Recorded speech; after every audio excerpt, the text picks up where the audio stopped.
Hello, everyone. Welcome to our discussion of Chapter 2 in our textbook using the PowerPoint slides that we've been provided. In this chapter, we're going to expand our tax equation or tax formula so that it starts to fit more into what actually happens in real life. So we simplified it in Chapter 1, made it very simple so we can get some idea of how to do it. And now we're going to add back in some of the complexity. So we're going to consider the 1040 and the schedules as we introduced in Chapter 1.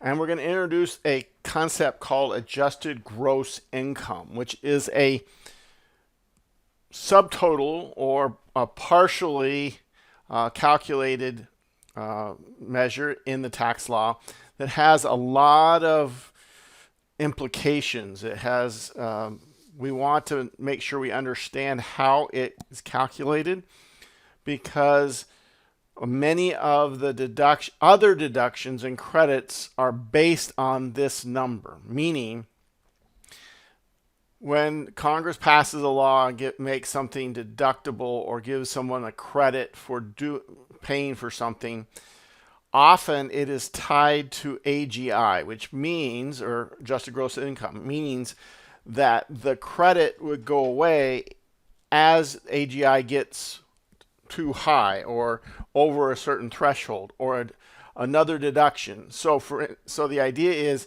if your AGI goes up, not only does that obviously have implications for taxable income because you now have more income, but also it may cause the reduction in other tax deductions and other credits that could actually end up costing you more tax down the line than you would think, just in the idea that it went up in terms of the amount of taxable income. So it may be more than what your first thought is, certain situation. So let's look at why that is the case as we look at going forward to the next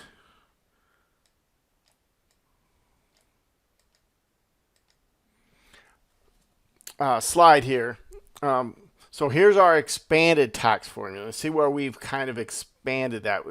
We start with gross income, and again, remember the description is all income from whatever source, unless it is specifically excluded. We'll get into some of those next chapter, but right now, basically, the definition is all income.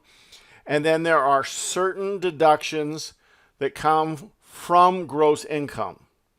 All deductions have to be given in the law, or you don't get to take them. Okay, there's no deduction. You're not entitled to a deduction just because you say so. Okay, all deductions are given because of the law, but some are specifically listed as deductions from gross income. So those types of deductions are the very best because they not only they not only drop adjusted gross income, but later deductions that may be based on adjusted gross income are also increased. Credits that might be based on adjusted gross income could also be increased. So we want to specifically pay attention when we're doing tax planning to deductions as deductions from gross income. Those are the most beneficial in our tax situation. And then we'll see we're separating. Before we just had deductions. Now it's permitted deductions from gross income.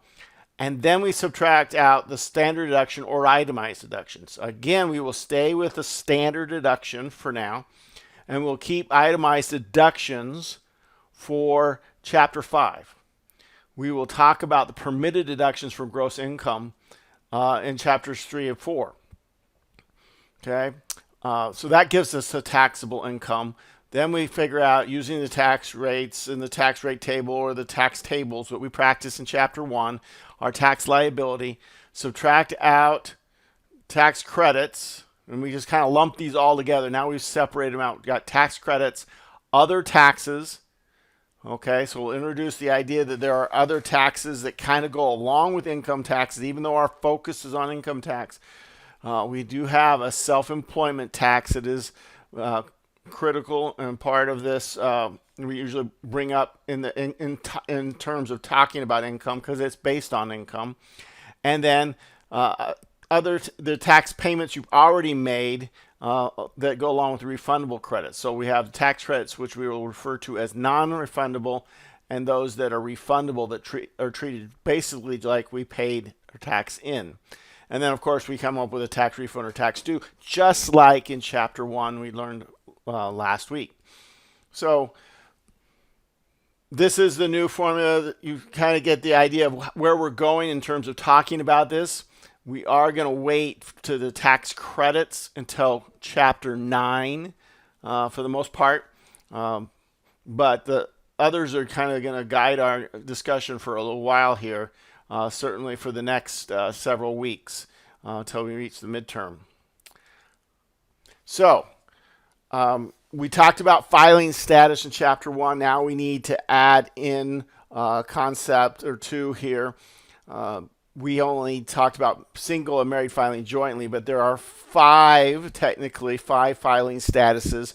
Really only four, but a special one that allows you to be treated as one of the other four. So single, and how do we know that? How do we determine whether someone is single or married? And the definition, it is based on what the status is at the very last day of the year. So for 2023, that would be 12/31/2023. What was the status? Okay. Not married, then they are single, okay? If they are married, legally married on the last day of the year, they have to be married filing jointly. Marital status is determined by the laws of the state. The IRS is typically gone by what constitute marriage in that state. For couples that may have been living together for a long time, if they can show a common law marriage under their state laws, then they could be treated as married for this status. Okay, it doesn't matter who works or has income. Okay, but this also means that there is never more than two incomes on a tax return. So the most that you have, you're either single or married. Okay. That's the first thing to determine. Now, if you are married, then you could also file married filing separately. So that's two people who are legally married on the last day of the year, but they can choose to file two separate returns. Okay? If they're going to use the standard deduction, they both have to use the standard deduction for married filing separately. There's other rules having to do with itemized deductions. And you've got to share with the IRS the Social Security number of your other spouse so they can match those two up to make sure that you separate things appropriately. This is a way of making sure that you are only responsible for the income on your return and the tax on your return. So that's one legal reason you might want to file separately if you're still married but you're feeling like things are not going well and you don't trust the spouse, because when filing jointly, you are jointly responsible, meaning if the IRS can't collect the tax from one spouse, they're going to go over that after the other. Okay, this is a situation where you are each individually responsible. All right, there may be some reasons to do that other than that, but they're pretty rare. Okay, most of the time, from a tax standpoint, it is not a good idea to file married filing separately. The tax law has been written to discourage couples from doing this. and we'll run across them as we go along. Most of the time, you will pay less tax to filing jointly. Now, if you are single, okay, you could be single, right, just an individual, but you could also be head of household. So remember, this is someone who is unmarried at the end of the year. So on 12/31/2023, legally they are not married. Now, they put in an exception called the abandoned spouse exception. If the spouse is just taken off, you can't divorce them. You can't so legally you're still married, but the one spouse is long gone. Don't know where, you can't legally update your status, and really even so, because married filing separately doesn't give you as high a standard deduction. But you could do if they've flown the coop and are not helping out with the family or anything like that. But you get a better situation if you can file head of household. So we allow that person, even though they're technically still married, if it's been 6 months, they've been separated, they can claim head of household, which is for unmarried who are supporting a family. Okay? But you got to be a U.S. citizen, and you got to maintain a household. It doesn't matter if there's not a household to maintain, okay, for a qualifying person, okay, a dependent, which we'll talk a little bit later, a couple more slides, talk about what a dependent is, okay, and why that matters. And this is one of the reasons why it matters to know who a dependent is, because that could qualify someone for being head of household. If there is no dependent, there is no head of household. You're stuck being single, meaning that's the status that you can use to file.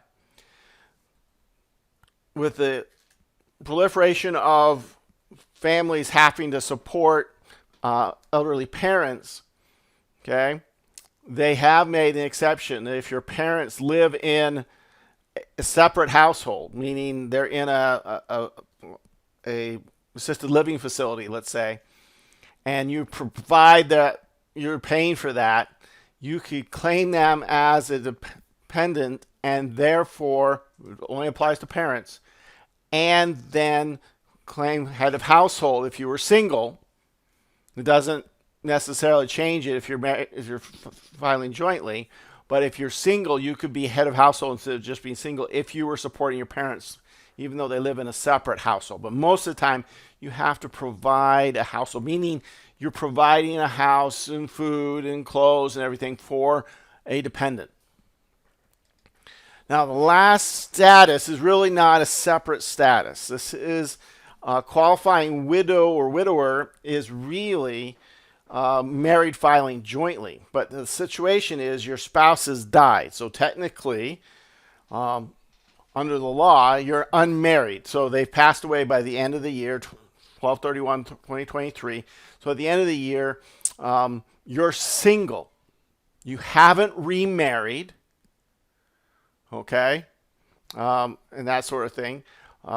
Now, in the year that the person died, you can still claim to be filing jointly. Okay, the year of death, we make special considerations in all kinds of things, but this especially. So, for the year that they died, you just file jointly as if they were still alive. Okay, you have to put a death date and things like that. It's a good idea at least to, and file that way. But the next year, still haven't remarried. Okay.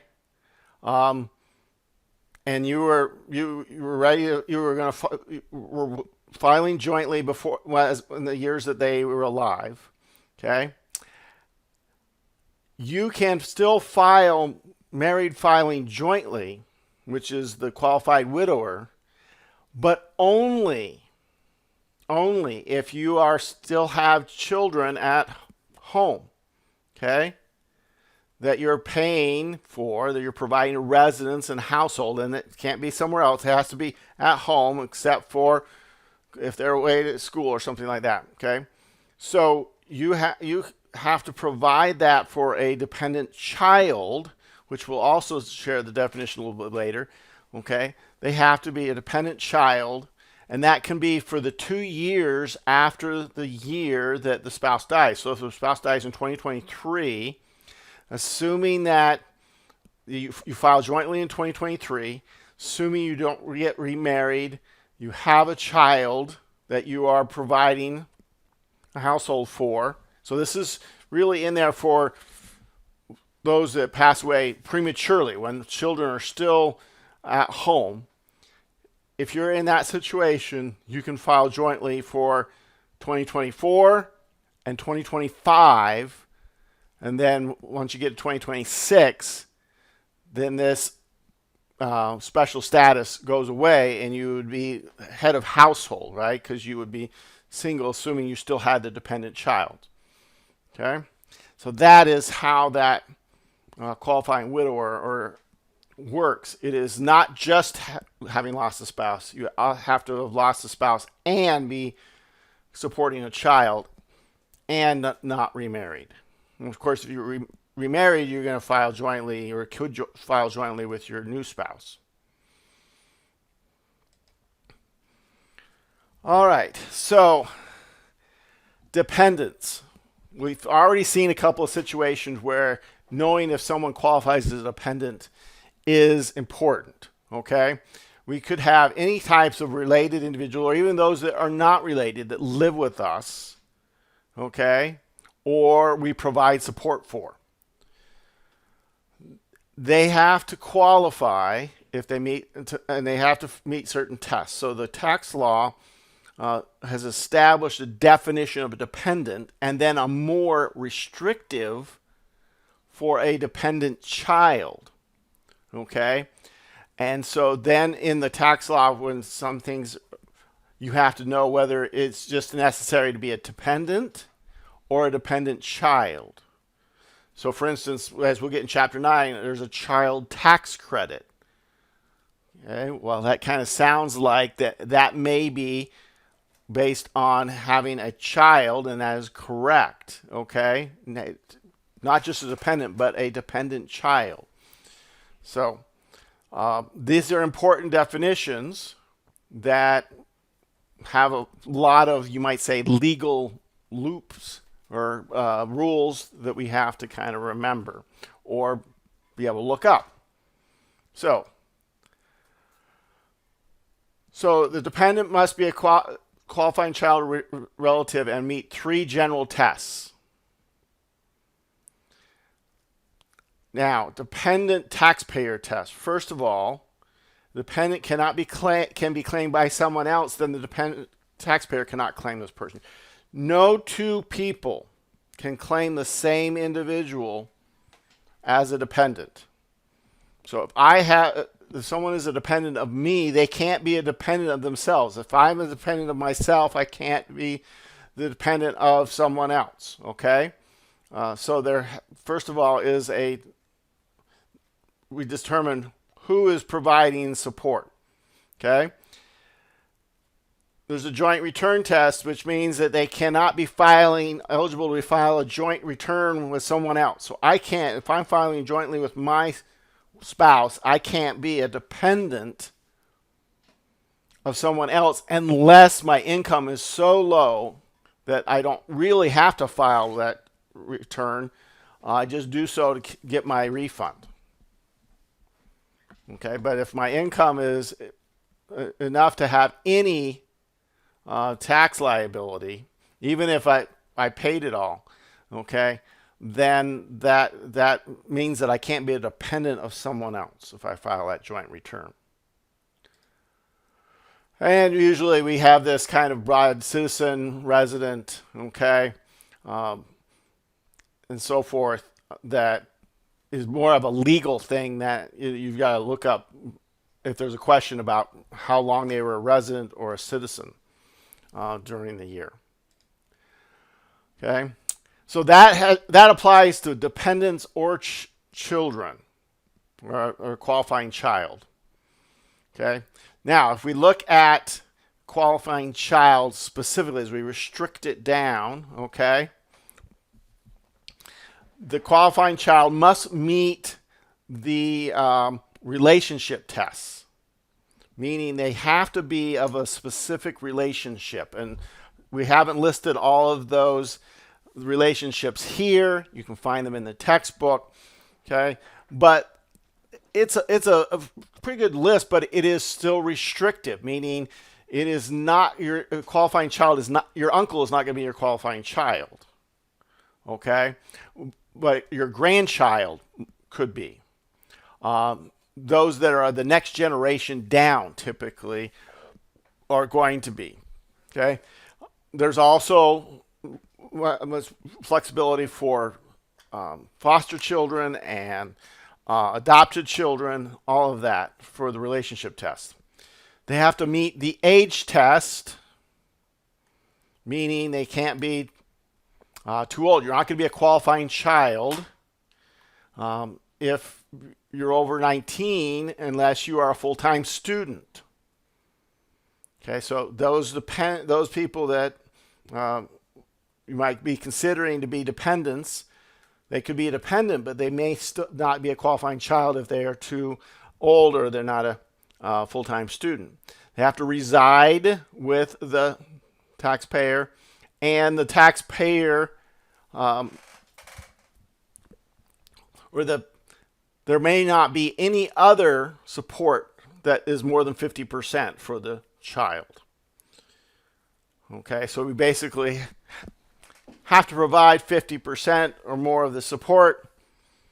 Okay, and then there's special tests for when they might fit qualifying child more than one taxpayer, because we have to break the tie. You cannot split.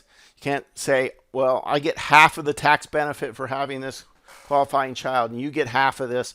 It's either or. You can switch back and forth. They can agree, and there's a form for that to agree between two spouses who are divorced. They get to be a qualifying child for you this year, and I get to next year. Typically, the qualifying child is the one that they live with. If it's joint custody, then you can look at the days or whatever, or you can go to the next test, which is who has the most income, that sort of thing. If it's a complete tie sort of thing, there's tiebreakers, because we have to. They can only be one dependent or a qualifying child, one spouse or one taxpayer or another, and that doesn't matter their filing status. I mean, both parents could have been remarried, both are filing jointly. You still have the issue of deciding who gets to claim the qualifying child. Now, there used to be a deduction just for having the child, and therefore we had to make this determination. Now that has gone away, but there are credits and other deductions that depend on having a child, a qualifying child, and determining who that belongs to. Okay. All right, and then say you don't meet the definition of a qualifying child, can you still be a dependent? And that is absolutely true, because remember we talked about parents being a dependent. That parents have gotten older and they come to live with their kids. Okay, they're not a qualifying child. But if they fit a broader relationship list, okay, so it includes all of the relationships in qualifying child list and more, okay? So aunts and uncles and grandparents and parents and step-parents and things can be in that list. They could still be a dependent if they fit in that longer list. But even if they're not related, there's no blood relationship, no marriage relationship, if they live in your household for most of the year, they can still be a dependent. Okay? But see, a relationship, if you have a relationship, they don't have to live with you unless the specific, like for instance, the head of household said they had to live with us except for parents. Okay? You can be a dependent without living with the family or living with the person if you're being cared for elsewhere, as long as they meet all the other tests. Okay? Now, this qualifying relative, who may or may not be a relative if they lived with us all year long, have to have low enough income. Okay, once their income is over $4,700, they can't be a dependent. They're assumed with that much income that they can start providing for themselves. They are not dependent on someone else. So that does not mean that that income is added to the tax return, who is claiming them as a dependent. They still file their own tax return, and we'll talk a little bit about how that is different if they are a dependent of someone else. And we have to provide 100%, or not 100%, at least 50% of the support, meaning home and food and clothes costs for that person. So we have, someone that, let's say, is homeless. We bring them into our home. We adopt them. They're not a relative. They stay with us the whole year. Okay. They fit that. They're not a qualifying child. Their income, because of a disability, is very low, have $2,500 of income. We provide them with a place to stay, all the, food and clothes and all that kind of stuff. They could be a dependent, okay? Not a qualifying child, but they could be a dependent. Under this, they would be a qualifying relative. Okay, now when the support can get complicated, especially when somebody's in a facility that, let's say that an older person is in being cared for in an assisted living facility. They have 5 children who contribute to the cost of that thing. And assuming they all pay equally, none of them are going to pay most. Can anybody claim that as a dependent? And because they are all related and because they, as a group, represent enough to qualify as support, 100%, they could agree between the 5 of them to rotate or just choose one, and they get to be the dependent. They get to claim the dependent each year, as long as they complete a form called the 2120 and basically say that they are doing that. The others can give one of them an opportunity, and the fairest way would be to rotate it between the 5 of them. And of course, if they don't give equal amounts, then it gets even more complicated. But those are the things that this is trying to deal with. And of course, this is not enough detail to determine each situation, because people and situations in real life get fairly complex. But it gives you the basis to start thinking those through.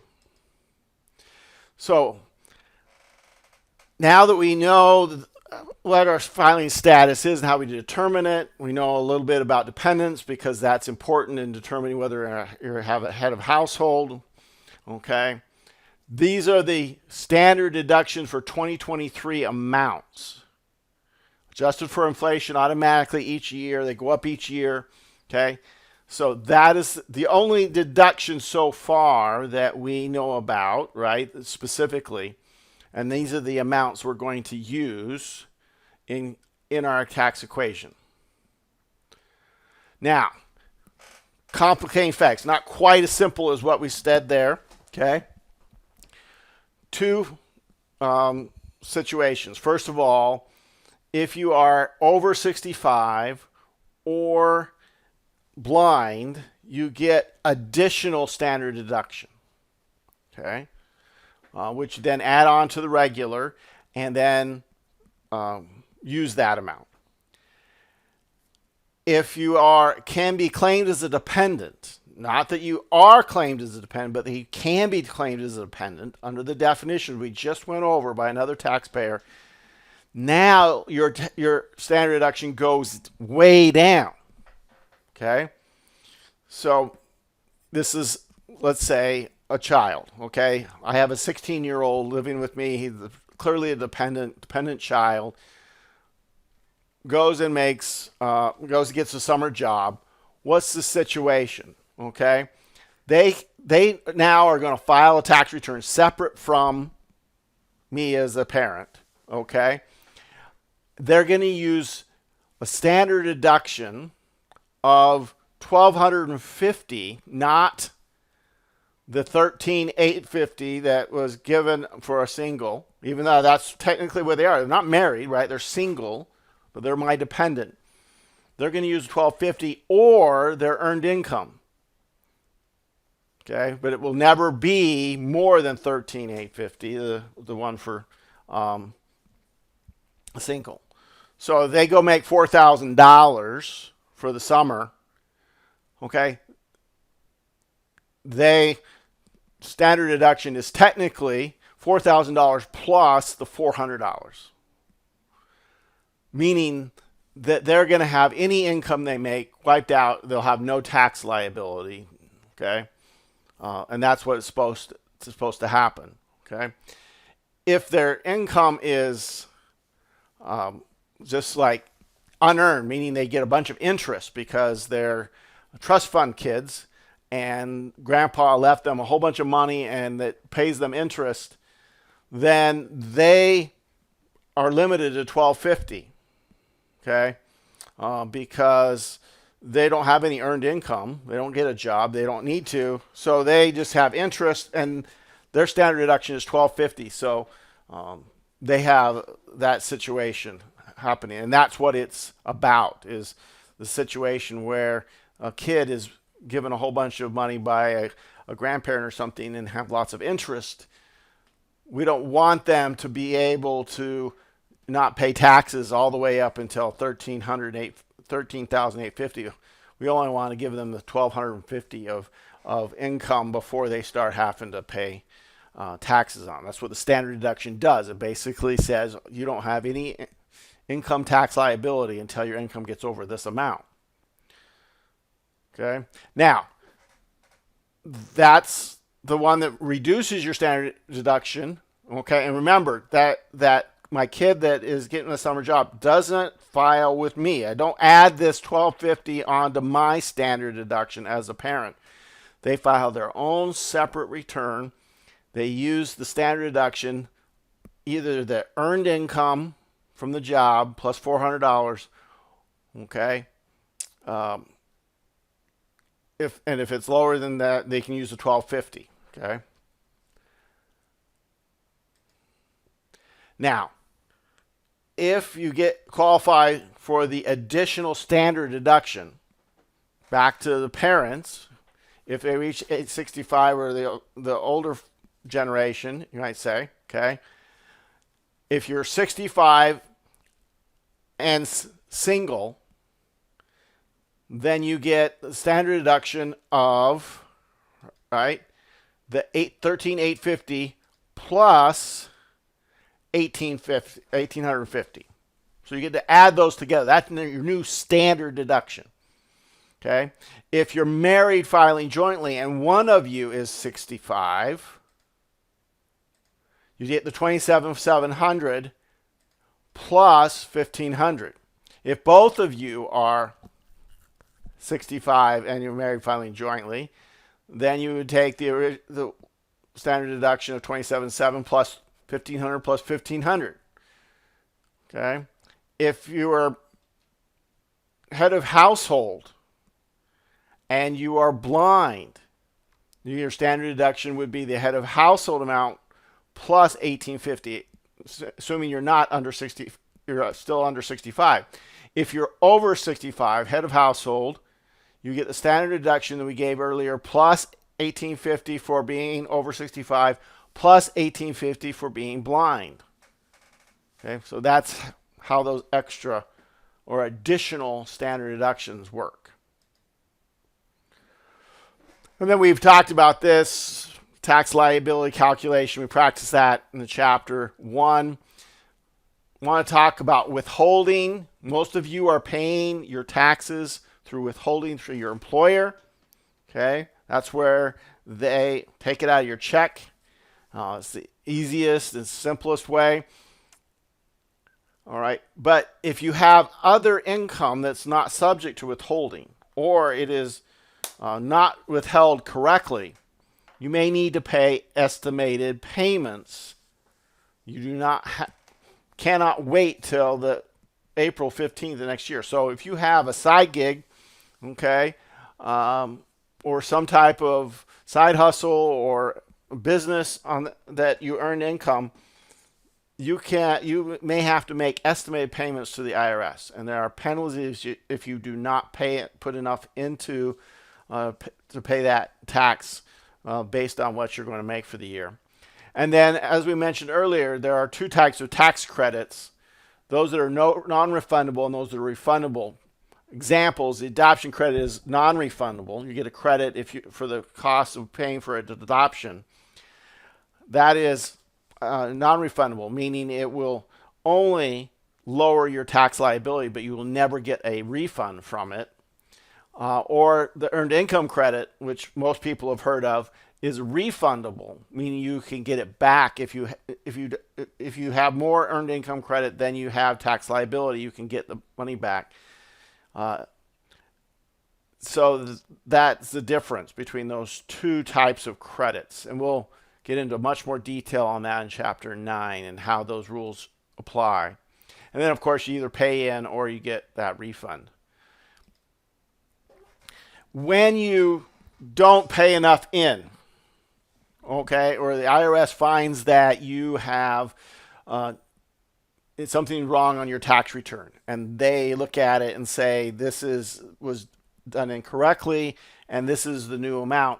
When you owe more money, you have to pay them plus interest, and this is the interest rate that is typically charged on those assessments based on the time of day. So if you owed money for over a course of a couple of years, they would actually calculate it for different time periods at different rates. And you see those are changing as interest rates have gone up in the economy. So have the interest rates the IRS is charging. Okay, and if they start to go back down, you'll see that go back down. Some other penalties that we want. These are the things we want to avoid. Okay, especially some of our later penalties. Failure to file a tax return. So if you miss the April 15th deadline, speaking of the 1040, okay, then you are going to owe 5% per month, not to exceed 25%, okay? And that is of the tax due. Okay, if it's not filed within 60 days of its due date, okay, so the minimum penalty is either $485 or the amount of the tax required on the return. Now, the dirty little secret here is this is all based on the taxes you owe on the return. If you didn't owe anything, if you were going to get a refund, then of course it would be a bad idea not to file your tax return, but it also doesn't going to cost you based on this failure to file penalty. Okay? The failure to pay tax penalty is also based on the tax that you owe. It's only 0.5%. So you can see why you want to make sure, even if you can't pay all the tax, you want to make sure you file your tax return. Let's say you calculate up and you owe money on your tax return. Look at the penalty for not filing versus the penalty for not paying. You are so much better off to file the return and pay what you can and have to deal with the failure to pay tax penalty of 0.5% per month versus the not filing a tax return at 5% per month. Now, as we'll see on the next slide, if you have both of them, okay, it will be the 5%. It won't be 5.5%. So they do kind of, I don't know if that's a break or not, but it's a, I think it was just easier for them to calculate this way because 0.5% compared to 5% is just not that much difference. Okay. So that's the reason why we want to make sure we file. The filing deadline is very important. And if we cannot file for whatever reason, we make sure we file for an extension because that's a very expensive penalty if you do not, especially if you let it go 60 days. Okay. So what if you don't pay in your estimated tax? What is the deal? You need to have enough withheld from your tax, from your paychecks, or pay in estimated taxes up to, okay, 90%, or at least you need to cover 90% of the current tax liability. We'll say, I don't know what that is. Well, we'll calculate it when we finally get your tax return done. Then we're going to look at it and say, you needed, if your tax liability was $5,000, then you needed to have paid $4,500 in before the tax return is submitted sometime earlier, or you're going to have a penalty. Okay. But a safe harbor is to use 100% of prior year's tax. So you know what that is because you already filed last year's tax return. So you're not going to get in trouble. You're not going to have to pay a penalty if you pay in at least what you paid last year, as long as your AGI, here's our first thing of calculating AGI and what it means, is less than 150,000. If it's more than 150,000, then you have to put 110% in from last year to be safe. Okay? And we're not going to quabble over $1,000. If the amount that you owe is less than $1,000 when you calculate your tax, which means you didn't have as much put in, taken out of your paychecks as you should have, as long as that's $1,000 or less, we won't charge any extra. Okay? We'll count it good.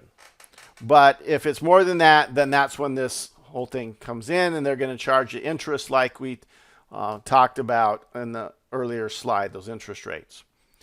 Now, when you start to get real pain is the accuracy related penalty. Okay?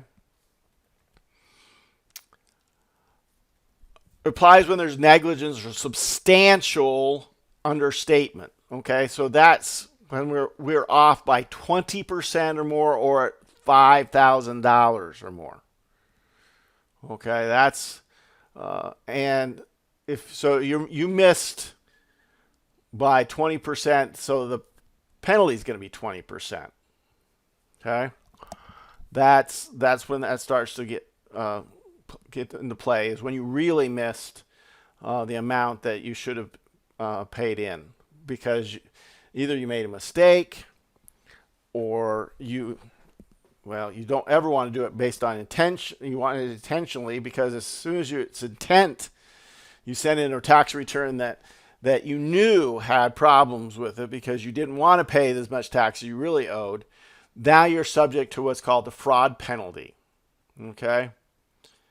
And that means you intended to deceive, and the rate is 75%. Now, in real life,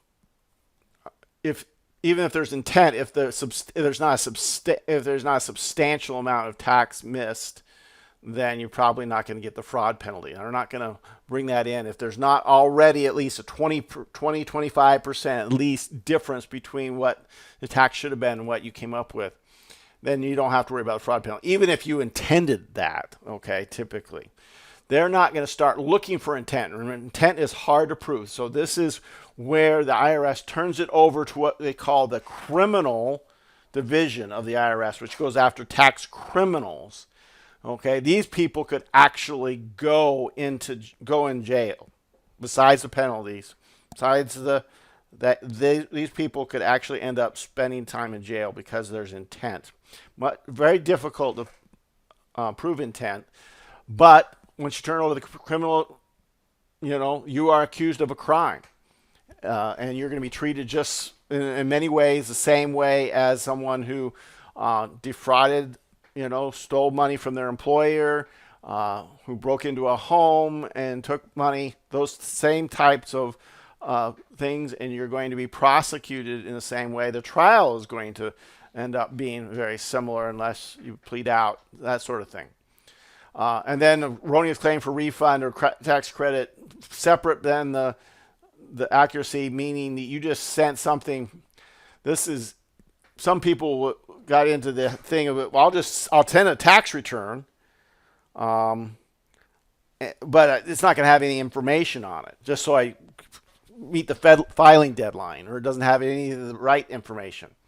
Or this is to get those people who intentionally are trying to steal other people's refunds, or who realize that the IRS sends out refunds sometimes without checking your tax return just because you claim it. And then they hope to kind of be, in a different state or somewhere else by the time that they figure out that it wasn't an accurate return, but they've got the refund. Okay. So this could be substantial, 20% of the claim for refund. And notice it's not necessarily you get the even got the refund. You could have just claimed it. They caught that it was not right. They could still go after this situation and charge the penalty. So that's the kind of gotchas if you do not file correctly. And so that's what we as tax preparers and people who are helping others to do so, we want to try to avoid by making sure we have all the information we need and understand the tax law so we can apply it correctly.